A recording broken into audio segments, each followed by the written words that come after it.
playing the Red Quill Comparadun. The techniques here can be used for any comparadun, and you could just change the size of the hook and the dubbing to match pretty much any mayfly species on the water. To get started, we're going to go ahead and put a size 12 hook in the vise, and we're going to tie on the tying thread. And the first step is dubbing a small ball at the bend of the hook, and we're going to use that as a base for the tails. To do that, use just a very, very small amount of your dubbing material.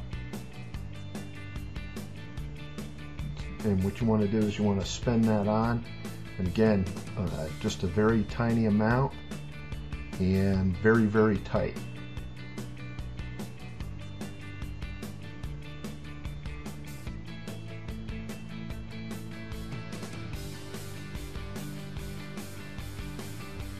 To form the ball, wrap the thread with the dubbing material on it right to the bend of the hook, and continue to wrap the material right on top of it itself, and it'll form a nice little ball as you see here.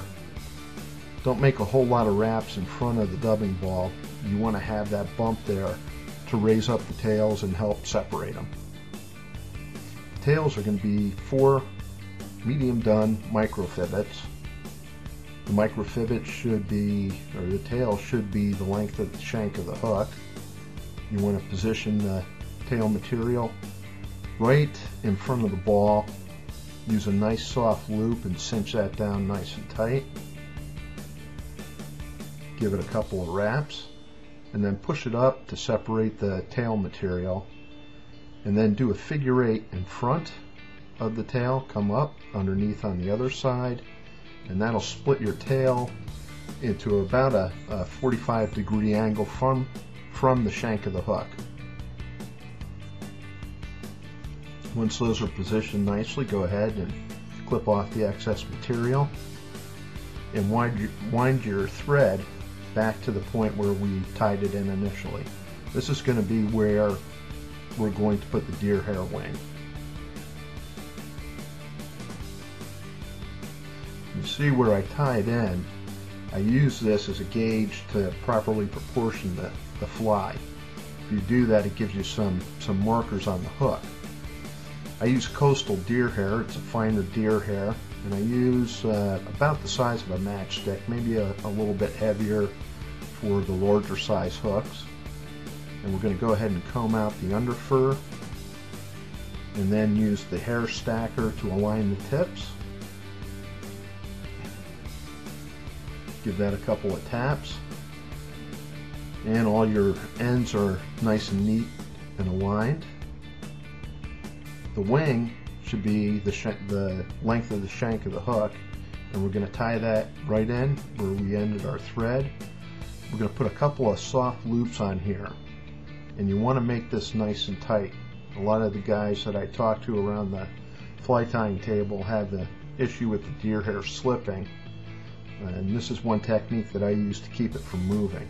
Once you have it tied in, don't let go of the deer hair, just lift up the butt ends and clip it off very close to the tie-in point. Now make a few soft loops, tighten them up, and this will help you keep the deer hair right on the shank of the hook where you want it.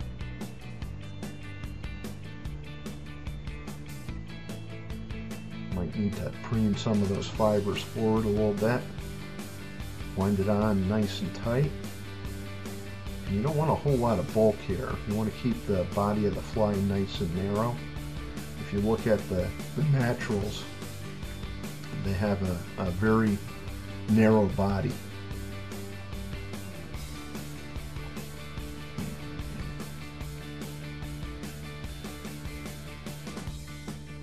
Next thing we're going to do is we're going to stand the deer hair up, take about 1/3 of the material, pull it up, make one wrap right in front, take the next third, make another wrap right at the base of the wing, and do that for the last third.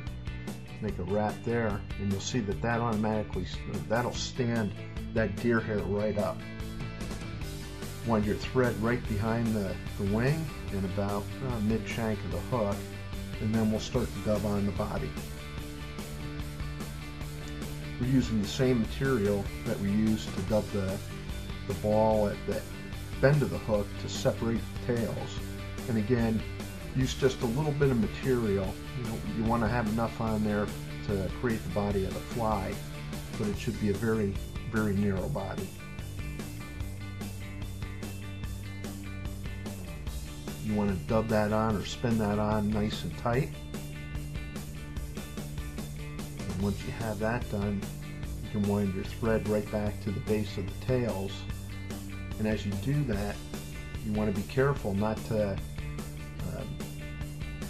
change the position of those tails. So as you get back there, you can grab the tail on each side as you're dubbing the body on, and make sure that it's positioned correctly. And then you just want to wind your dubbing all the way up to the base of the wing.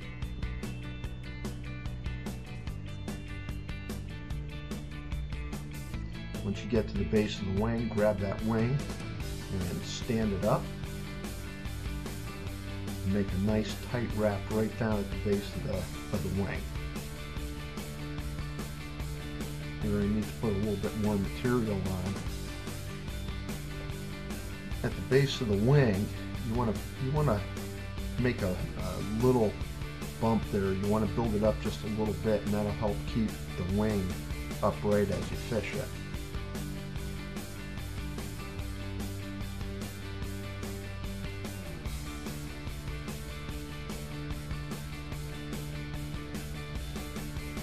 Do that, wind it back right to the base,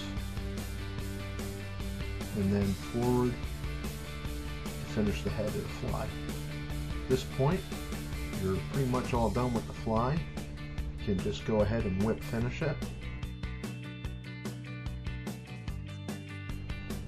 Couple 3 or 4 wraps on there. Make it nice and tight. And if you choose to, put a little head cement on the head there to keep your fly tie, your thread in place. Go ahead and preen the wing up a little bit. If you need to clean up any stray fibers that have traveled underneath the fly, you can do that at this point as well. But that's the finished fly right there. You've got a nice size 12 red quill that'll imitate the spinner of a Hendrickson or an Isonychia, any number of red-bodied flies. And you can see that those flies produce some very, very nice fish.